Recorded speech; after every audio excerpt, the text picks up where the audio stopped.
Olá, tudo bem com você? Que bom ver você por aqui. Continue comigo até o final que eu tenho certeza que vai valer a pena. Você quer potencializar a sua fala, ter uma maior segurança na sua comunicação? Alguns elementos são essenciais para você falar de forma agradável, compreensível e, o melhor, de forma convincente. Vou começar com você pela dicção. Na maioria das vezes, as deficiências de dicção são provocadas por problemas de negligência. E é costume as pessoas omitir R e S dos finais das palavras. Eu vou dar um exemplo aqui. A pessoa vai falar levar, ela fala levar. Ao invés de falar buscar, ela fala buscar. Ao invés de falar entender, diz entender. A lista é enorme de pessoas que cometem esses tipos de erros que você provavelmente já ouviu hoje ainda as pessoas falarem dessa forma. Entre pessoas mais incultas, encontramos vários erros provocados por alterações fonéticas, como por exemplo a hipértese, que é a transposição de som de uma sílaba para outra da mesma palavra. Quando a pessoa diz drento ao invés de dentro, quando diz digavar ao invés de devagar. E o outro erro é a metátese, a transposição de som de uma mesma sílaba, transpõe o som dentro de uma mesma sílaba. Acho que você entendeu, não é? Pro quê ao invés de porquê. Existem também os chamados vícios de linguagem que provocam erros das pronúncias das palavras, como o rotacismo, que é a troca do L pelo R, quando a pessoa, ao invés de falar Cláudio, diz Cláudio, ao invés de falar clássico, diz clássico, não é? E como melhorar isso para falar com mais estilo, para você falar com uma polidez melhor? Um dos melhores exercícios que eu posso trazer para você é você fazer uma leitura em voz alta e, de preferência, você gravar. Aí você vai ouvir e observar onde que você tem maiores dificuldades para você corrigir. A segunda dica é você colocar um obstáculo na boca, como um lápis, por exemplo, para dificultar a sua pronúncia. E uma terceira dica aqui é você ler palavras difíceis, como trava-línguas, por exemplo. Um outro elemento que nós não podemos deixar de fora aqui é a velocidade da sua fala. Qual velocidade correta nós podemos colocar na fala? Cada comunicador, cada fala tem a sua velocidade própria. Depende muito da capacidade de respiração, da emoção do momento, da clareza da pronúncia e da mensagem a ser transmitida, é claro. Vou dar um exemplo para você. Se você vai dizer, passou rápido feito um raio, claro que a velocidade será maior que a normal, você está falando de rapidez. Mas se você for dizer, desceu lentamente a serra, a sua fala se dará numa velocidade mais lenta, é claro, não é? Cada frase possui uma ou mais palavras de mais destaque, que a gente precisa colocar uma ênfase maior para se fazer entender. E a ênfase é para isso, para fazer, dar destaque na palavra que você quer que o seu ouvinte entenda. Exemplo, na seguinte frase, ontem fui ao cinema de BMW com a minha esposa. Se o dia em que eu fui ao cinema eu quero dar destaque, a mensagem principal vai ser o dia. Então a frase vai ficar mais ou menos assim. Ontem eu fui ao cinema de BMW com a minha esposa. Observe que eu dei ênfase no ontem. Se é o local onde eu vou, que é a mensagem central que eu quero transmitir, a frase vai ficar assim. Ontem fui ao cinema de BMW com a minha esposa. Se é o meio de transporte que eu quero destacar na minha frase, vai ficar assim a frase. Ontem fui ao cinema de BMW com a minha esposa. Observe que eu dei ênfase ao transporte, ao veículo. E, finalmente, se a figura principal é a acompanhante, a frase ela vai ficar assim. Ontem fui ao cinema de BMW com a minha esposa. Observe que eu dei ênfase à minha esposa. Fique atento. A ênfase na voz, quando usada de forma apropriada, transmite ao ouvinte a ideia exata daquilo que você deseja comunicar.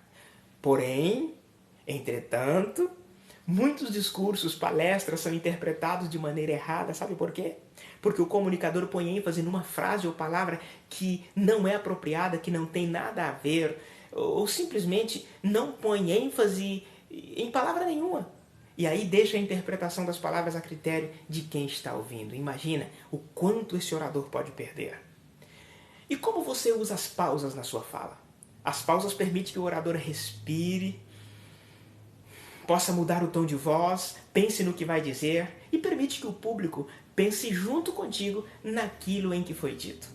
Mas temos algumas regras sobre as pausas que eu quero compartilhar com você aqui para você colocar em prática no seu discurso. A primeira regra é: faça uma pausa quando começar a falar. Isso mesmo. Porque isso faz com que chame a atenção do seu público para você, quando você faz uma pausa no início. A segunda regra é: faça uma pausa quando for necessário pela pontuação. Isso. Respeite as vírgulas, pontos, acentuações do seu discurso. Por mais que, sabe aquele discurso que você faz espontâneo, você não está lendo, mesmo assim respeite o texto, porque o texto continua o mesmo.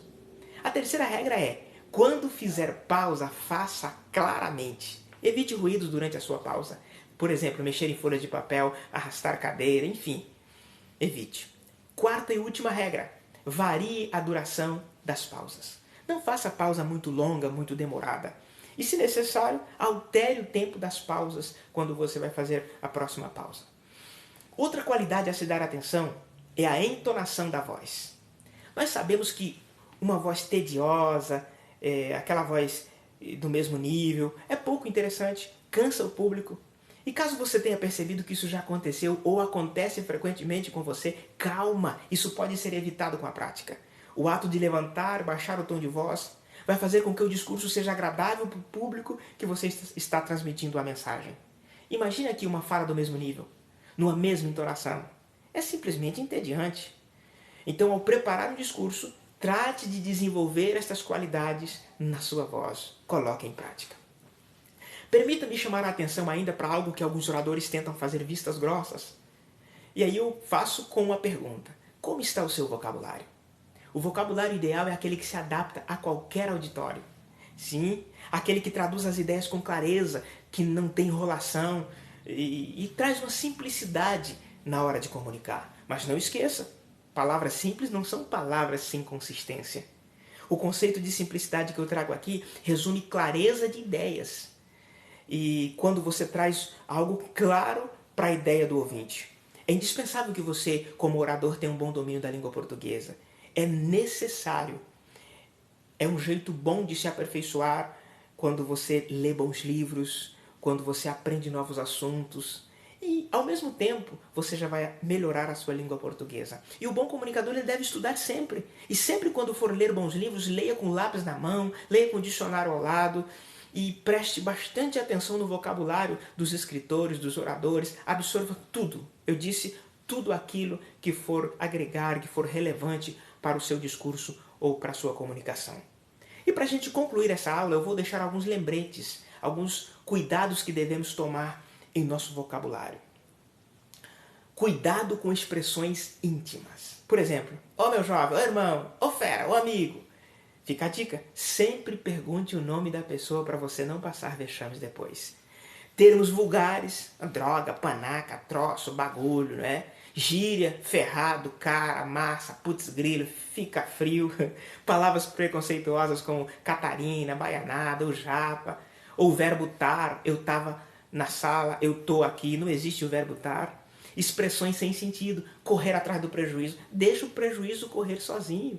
Ou então cortar palavras dos outros, monopolizar a conversa, tentar mostrar que sabe tudo ou que sempre está com a razão, sabe? Aquela pessoa que fala sempre um assunto só para a mesma pessoa, para o mesmo público, vai mostrar falta de cultura. Ou ficar contando vantagens pessoais, não é? Como eu disse, a mesma história para a mesma pessoa, para o mesmo público, repetidamente. Isso mostra ser uma pessoa ególatra, não é? E quando faz isso, cansa quem está ouvindo. Mas muito obrigado pela sua preciosa atenção. Se você ainda não se inscreveu no canal, faça agora. Deixe o seu like, deixe o seu comentário, compartilhe com alguém que precisa ouvir essa palavra, tá? Essa mensagem, essa aula. E até outro dia a gente se encontra por aqui. Um abraço.